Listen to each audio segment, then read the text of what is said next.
Important case laws of the constitution of India. ये सारा का सारा केस लॉस बहुत ही इंपॉर्टेंट है हर एक एग्जामिनेशन के लिए। और आखिरी केस लॉ जो मैं आपको बताऊंगी वो सबसे इंपॉर्टेंट है। तो चलिए शुरू करते हैं। सबसे पहले Champakam Dorairajan versus state of Madras 1951। एक पर्टिकुलर एजुकेशन इंस्टीट्यूशन में reservation on the basis of caste जो आर्टिकल 16 क्लॉज 2 का वायलेशन करता है, इसको स्ट्रक डाउन किया गया था चंपाकम Dorairajan versus state of Madras में। यही केस में सबसे पहली बार नोटिस किया गया था आर्टिकल 29 क्लॉज 1 में language, script, culture of a particular sections of the citizen, इसको प्रोटेक्ट किया गया है एज फंडामेंटल राइट। तो रिलीजियन, रेस, कास्ट, लैंग्वेज के हिसाब से कोई भी इंसान का जो अधिकार है उसको कोई भी डिनाई नहीं कर सकता है। और next case Golaknath versus state of Punjab 1967। तो गोलकनाथ केस में सुप्रीम कोर्ट बोले थे पार्लियामेंट ऐसा करके कोई भी लॉज नहीं बना सकते जो एक सिटीजन्स का जो फंडामेंटल अधिकार जो कॉन्स्टिट्यूशन ऑफ इंडिया में दिया गया है उसको ले जाए, उसको टेक अवे कर दे। ठीक है ना। तो पार्लियामेंट ऐसा करके कोई भी लॉ नहीं बना सकता है जो एक इंसान का फंडामेंटल राइट्स को वायलेट कर दे। यही केस में बोला गया था आर्टिकल 13 में पार्लियामेंट जो सारे लॉज बनाता है वो एक लॉ माना जाएगा and constitution can also be amended, but This judgment was overruled by the 24th Amendment Act। और Kesavananda Bharati versus state of Kerala में इस जजमेंट का जो स्कोप है इसको एक्सटेंड किया गया, जो हम बाद में देखेंगे। और अभी next case Madhav Jiwajirao Scindia versus Union of India 1970। ये केस बहुत फेमस नहीं है तो बहुत लोगों को पता नहीं है। ये केस डील करता है एबोलिशन ऑफ टाइटल्स के बारे में। Article 18 of the constitution of India, article 18 बताता है कोई भी इंसान को एक पर्टिकुलर टाइटल दे करके कुछ प्रिविलेजेस दिया नहीं जाएगा।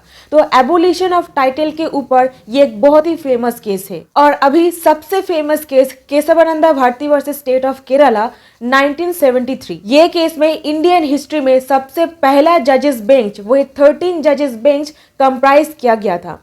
और ये केस में बताया गया था preamble is the basic structure of the constitution of India. और इसी के साथ जो लॉ शब्द का इस्तेमाल किया गया है आर्टिकल 13 में, उसके अंदर पार्लियामेंट जो सारे लॉज बनाएंगे वो ऐसा लॉ नहीं होना चाहिए जो एक सिटीजन का जो फंडामेंटल राइट्स है उसको ले जाए, उसको वायलेशन कर दे। सो 13 जजेस केशवानंदा भारती केस को फंडामेंटल राइट्स केस के नाम पे भी जाना जाता है। अभी next case Indira Nehru Gandhi versus Raj Narain case 1975। Supreme court amendment act 1939 का क्लॉज 4 को अनकॉन्स्टिट्यूशनल स्ट्रक डाउन किए थे एंड वॉइड बताए थे बिकॉज आर्टिकल 14 में जो राइट टू इक्वालिटी को इनकॉर्पोरेट किया गया है इसका वायलेशन ये कर देता है। सुप्रीम कोर्ट ये केस में जो basic structure of the constitution है इसके लिस्ट पर जो केशवानंदा भारती पर बोला गया था that is democracy, judicial review